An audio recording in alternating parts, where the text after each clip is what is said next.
It is now my great pleasure and honor to introduce your guest speaker for this afternoon. Kirstine Stewart was appointed in January 2011 as the Executive Vice President of English Services at the CBC. It oversees national operations, approximately 5,000 employees, and a $785 million budget covering multiple media platforms across Canada.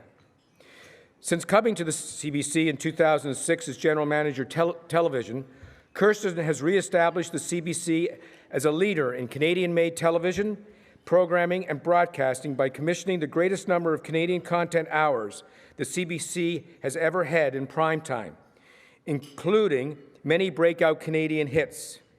She was integral in CBC's move from last place to first in just 2 years in Canadian programming. She has also developed broadband and mobile content strategies by increased CBC's presence in regional markets, again across the country. Her deep and broad industry experience spans the country and the continent. Prior to joining Canadian Broadcasting Corporation, she was Senior Vice President, Programming at Elias Atlantis. There she was responsible for programming and management of 8 channels, including BBC Canada, National Geographic Canada, and Home and Garden Television. As Senior Vice President Programming, Hallmark Entertainment, Kirstine oversaw the programming of 17 international broadcast channels, watched by more than 50 million people worldwide, managed a programming budget of $300 million and a staff of 750 in New York, Los Angeles, Denver, Hong Kong, London, and Australia. She also had been General Manager and Vice President of Programming, Trio Newsworld International, where she was responsible for the programming distributed to 30 million homes in the United States. Her career in the industry began as President of Distribution for Paragon International. She is a member of the Forum of Young Global Leaders, selected to advise the World Economic Forum. She was named Canadian Women in Communications CWC 2010 Woman of the Year, and has been recognized by the Women's Executive Network as one of Canada's top 100 most powerful women, and in 2006 named one of Canada's top 40 under 40. Geez, not bad, hey? Marketing Magazine has also recognized her role in naming CBC Media Player of the Year 2009. She is a founding board member of Culture Days, which we were very fortunate to have here in the fall. It was a great event, and I understand from Kirstine the whole, for the first year, was a great success, so we were glad to be part of that. BAM Television and Film Festival Board, and on the boards of White Knights and Amphar. Kirstine is a graduate of the University of Toronto, Global Leadership in the 21st Century, and the Kennedy School of Government, Harvard University. Please join me in welcoming our guest speaker, Kirstine Stewart.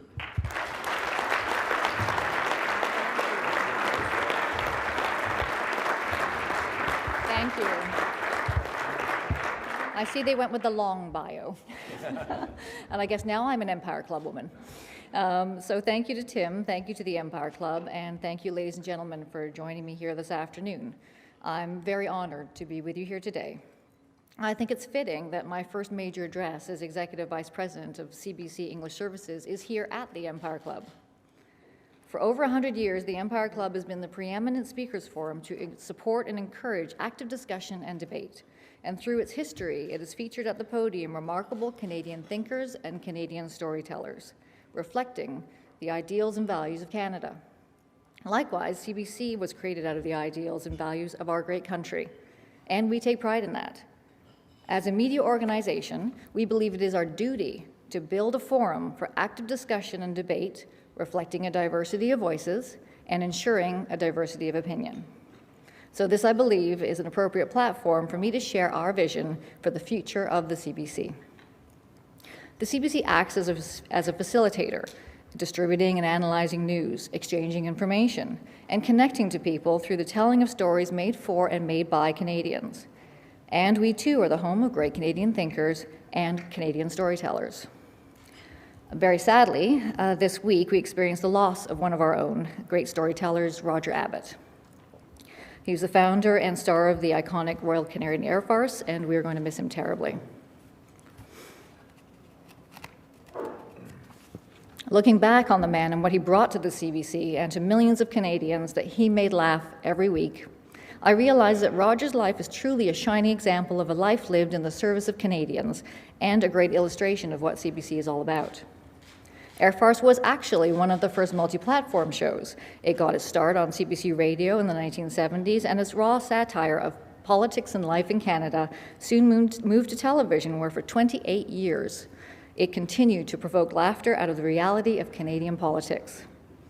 Roger was a pioneer, and his legacy, which his team will continue, in my opinion, really exemplifies the role of a public broadcaster.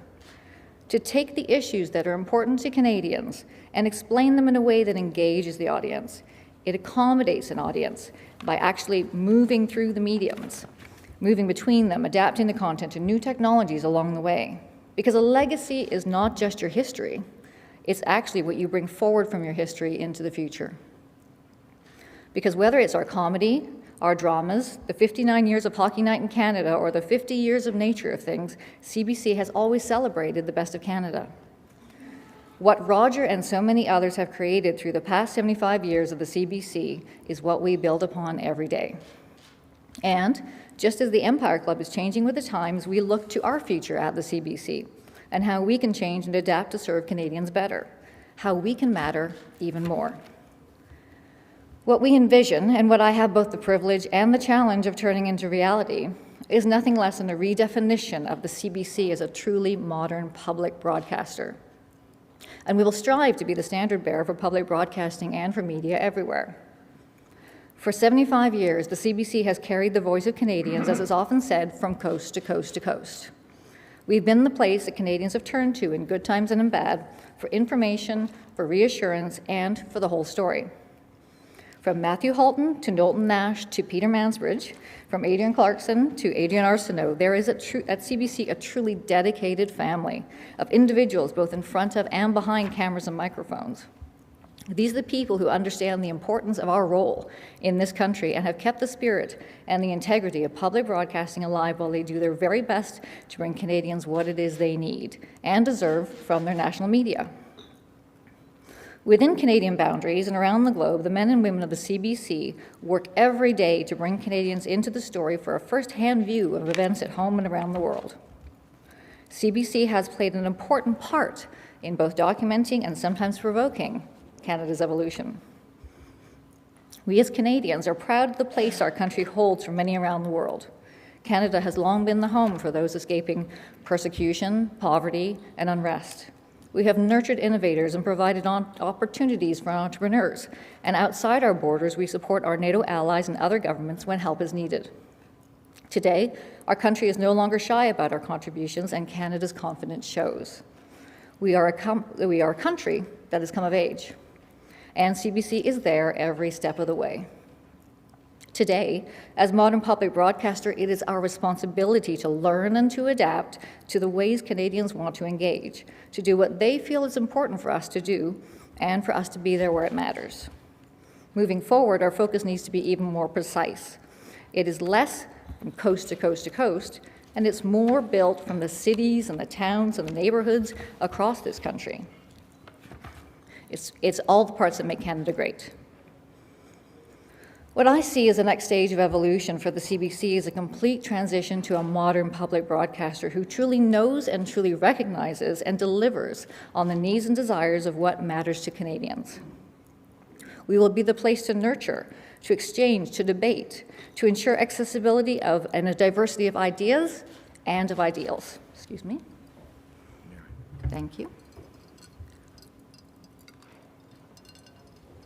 Thank you.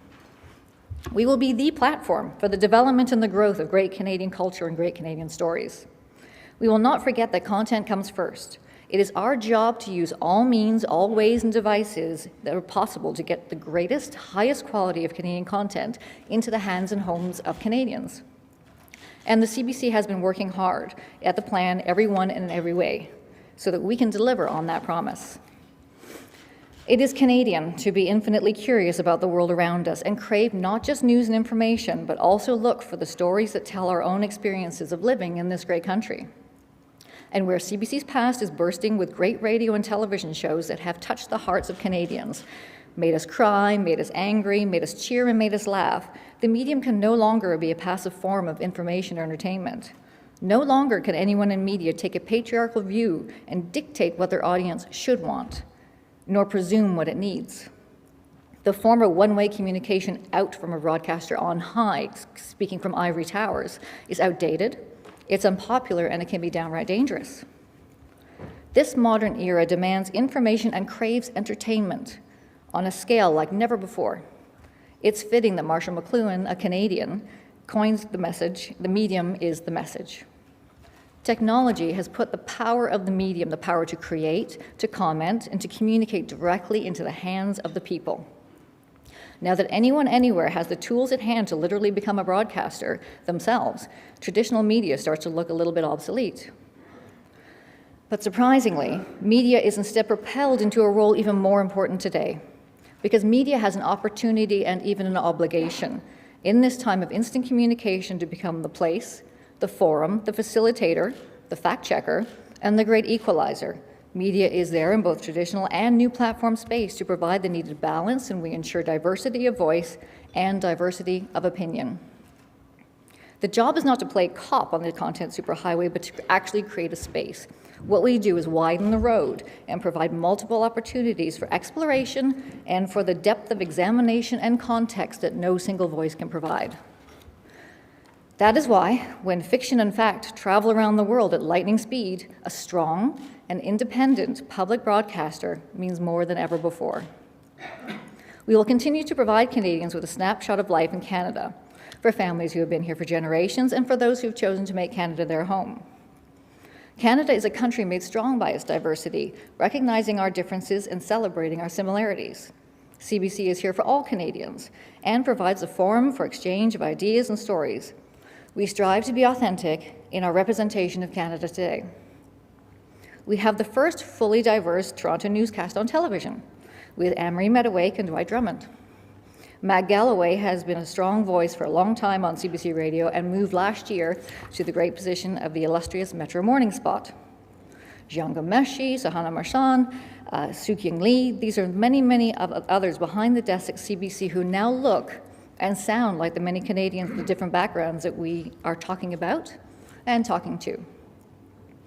Our program development insists on a diversity plan from every producer, and our shows, such as Little Mosque on the Prairie, build success not just from the faith of the people represented on the screen, but by the relating what is essentially the immigrant experience of so many Canadians. Because Canada is made up of different people from a wide range of backgrounds and experiences, CBC knows that the best snapshot of Canada is truly in vibrant Technicolor. People are the core at the CBC. It's who we are, it's the news we give, it's the stories we tell, and it's the people that CBC serves. CBC is indeed Canada, and Canada is CBC.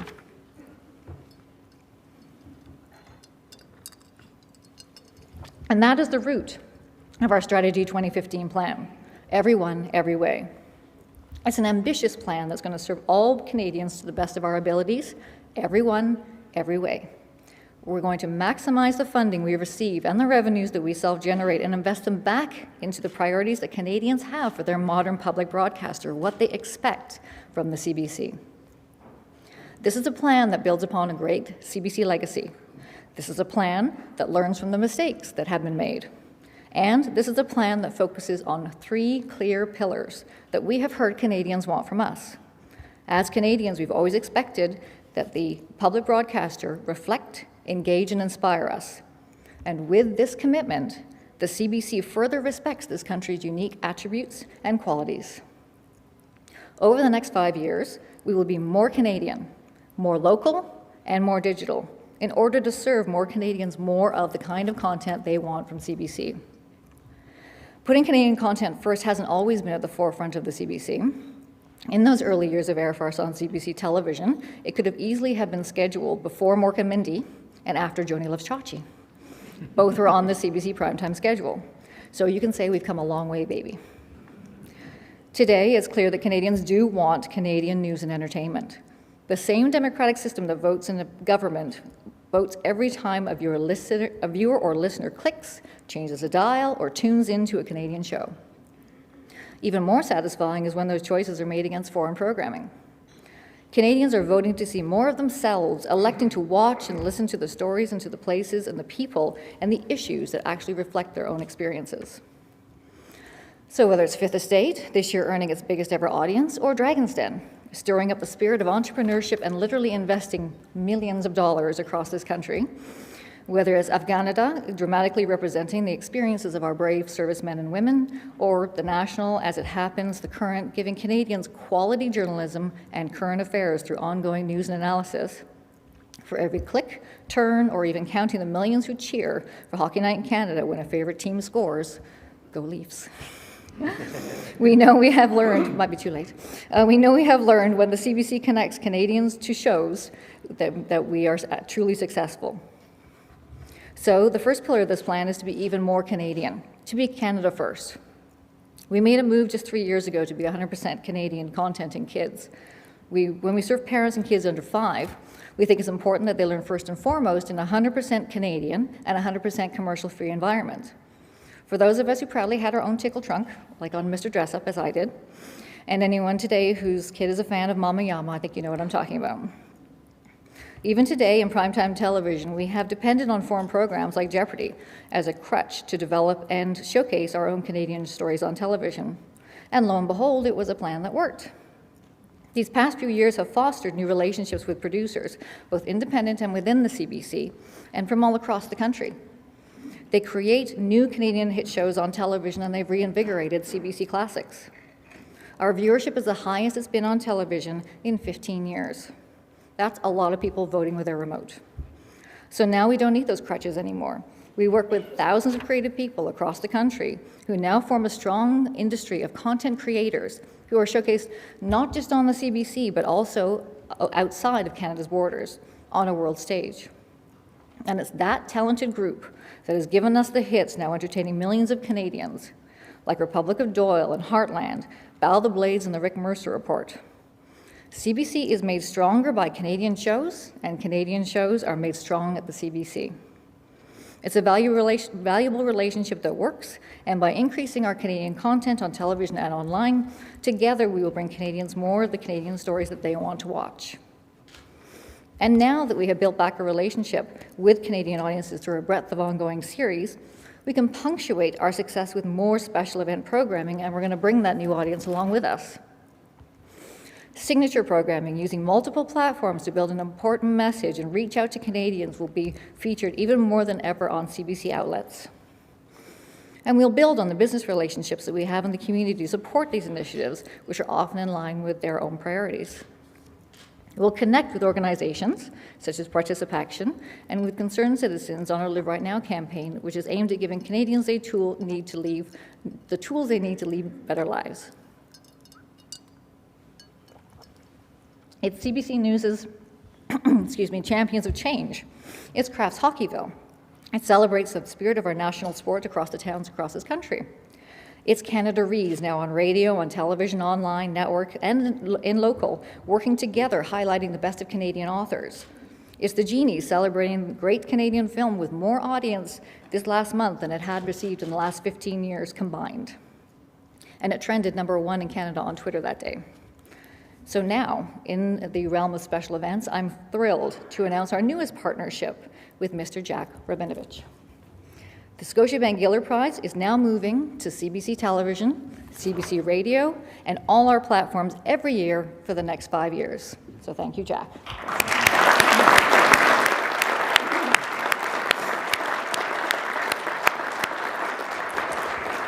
There's a common thread among the shows I mentioned that have been hits for CBC Television, and it's a truth borne out by the endearing popularity and engagement of people across the country have for CBC Radio.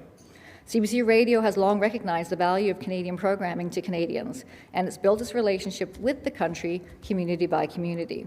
From Island Morning on PEI CBC Radio to Midday Cafe in the Yukon, to Blue Sky at noon in Saskatchewan, and to All Points West in BC. The radio programs carry a tradition of neighborhood building and connection, now even more important to us who live in a country so vast with today's proliferation of the World Wide Web. local connectivity and reflection means something more than ever to us here in Canada. So this is the second pillar of our plan, to be even more local. Whether it's Doyle running criminals down the streets of St. John's, or the stories of Heartland Ranch outside of Calgary, or the nature of things examining all parts in Canada, the shows that work best for Canadians, and therefore best for the CBC, have a local focus. So we will give Canadians more of the great programming that they've been enjoying on CBC, set in the great towns and cities that are reflecting a truly modern Canadian life. Local content for a local audience, like in our supper hour television shows and our afternoon and drive times on CBC Radio, tells people in the cities and the towns across the country the important news and information they need to know in their own neighborhoods. It's a vital connection to areas across the country, and CBC has not been able to serve as many Canadians as we've wanted to. But with modern news gathering and with new technologies allowing for better ease of distribution, we plan with Everyone, Every Way to serve 6 million more Canadians locally by 2015 than we do today. Just a few years ago, this wasn't possible, but by investing in new ways to reach more Canadians more economically than we have ever before, we will be able to better serve people locally online, over the radio, and on television than ever before. And that brings us to the last pillar, the third pillar in our plan, to become more digital.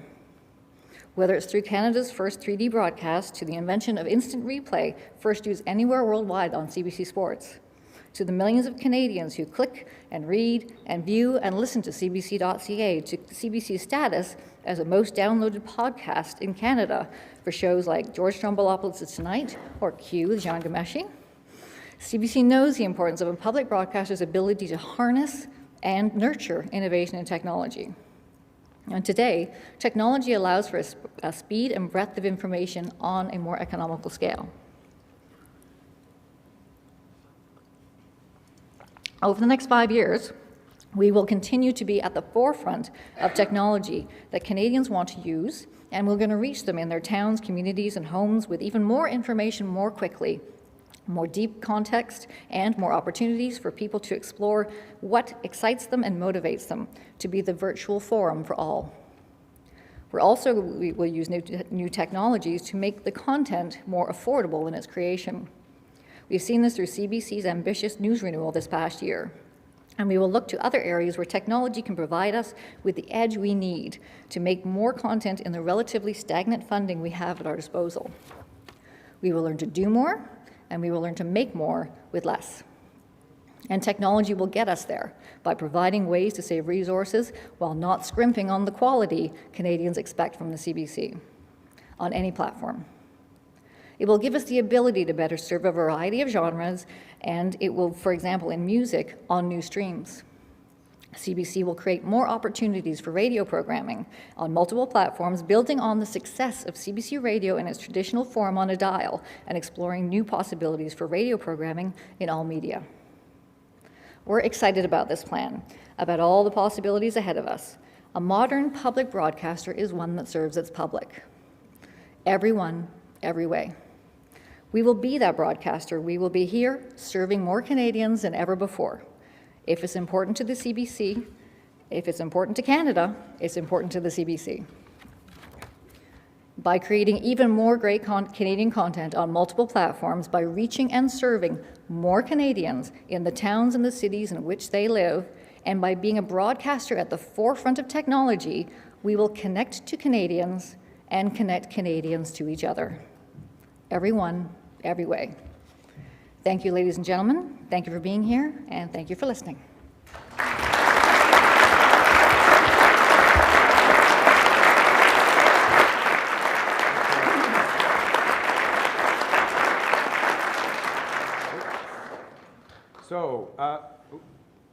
Does this work? Hello? Oh, there we go. First question, how important to the CBC's future is original homegrown Canadian drama like Being Erica, Republic of Doyle, and the now concluded The Border? Well, as you probably heard from what we were just talking about, the fact that we're putting Canadian first, I think is a sign that based on the success we've had in these last few years with shows like Being Erica, it's our opportunity to actually build on those successes. We know that Canadians want to watch Canadian television when given the opportunity. they often don't have the chance to check us out. So we have new, we have to implement the opportunities in order to publicize and get out the word about how great Canadian programming is, and I think we're obviously doing that because we've never seen such great numbers for Canadian programming, and we know that people want to engage with Canadian stories, so it's obviously right at the forefront of what we do. If you could contribute one thing to the CBC legacy, what would it be? Oh. More things? I think to have left the place stronger than when I came, I think is an important legacy to leave. I think everybody who comes to the CBC, it has a true dedication. It's like a family. When you're at the CBC, it's not a matter of monetary gain for being at the CBC. You love being at the CBC. You believe in public broadcasting. And I think the dedication that you see of everybody there at the CBC, it goes above and beyond any other feeling. It's a total feeling of camaraderie. It is a total family feeling. So to leave your family better off than when they were when you first arrived, I think is the best way to leave a good legacy. Final question. How does the CBC plan to continue to compete in terms of content, programming against US/reality content, which can be created cheaply and seems quite popular? That's our struggle. That is the struggle of a public broadcaster, is how do you ensure the popularity and the exposure of Canadian programming when it is much easier to be obviously purchasing shows from the States, on a license fee basis. We think it's truly important because, and when we see the success of Canadian shows on other networks, such as The Listener or Flashpoint, I think these are opportunities to build a truly strong and important Canadian industry in production, and we are part of that, and we believe it's important, and I think that is the benefit in the end, is it's a self-perpetuating success story. One success begets another, and it doesn't take long before that stone is rolling and really picks up a lot of speed. Really, we can see it. We've seen it in the last 5 years at the CBC, and I think it bodes well for everybody here in Canada. Thank you very much. Thank you. That was great. Thank you.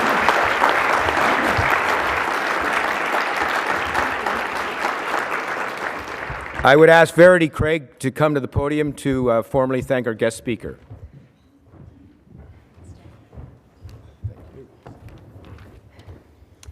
Mr. President, distinguished guests, fellow members, and guests of the Empire Club of Canada, I have the honor to express our thanks to Kirstine Stewart. Thank you for sharing your insights regarding Canadian television and the future of programming. As a proud Canadian and an avid viewer of Dragon's Den, well, I have to admit, I'm totally addicted. It's been delightful to hear your perspective on the changing interests of Canadian viewers. Kirstine, we wish you much success in your new position.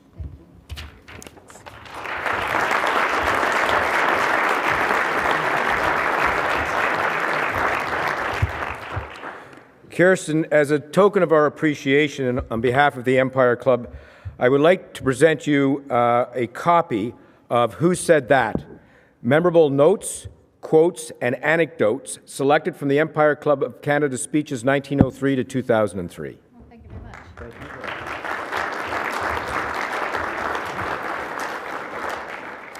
you. On your tables, you'll find a list of upcoming speakers. I will quickly outline. Tomorrow, and we do have seats left, not many, we have Patrick Daniel, President and Chief Executive Officer of Enbridge, and he will be speaking on Canada as a leader in the world energy market, which is pretty timely these days, and that's at the Concert Hall in the Royal York. Friday, April 8th, Adarsh Mehta, Chair of the Canadian Wind Energy Association, Wind Energy Powering Canada's Future. That's in the ballroom at the Royal York. April 19th, Jason Myers, President and CEO of the Canadian Manufacturers and Exporters, Concert Hall, Royal York. And lastly, but I'm sure there's going to be a few other, political guys around in a little while. But amongst all that, Louis Vachon, President and CEO of the National Bank of Canada, and that's also at the Royal York. I would like to thank M2 for being our event sponsor, CBC for sponsoring our head table reception, and to Tillwood Direct Marketing for sponsoring our student table this afternoon. This meeting is being taped, it's not live, on Rogers TV and will be replayed on CPAC over the next few weeks. We are grateful for them for their ongoing support. Believe it or not, Empire Club of Canada is on Twitter and is on Facebook. We're coming into the modern age. Thank you so much for joining us. I hope you enjoyed it, and I hope to see you again soon. This meeting is adjourned.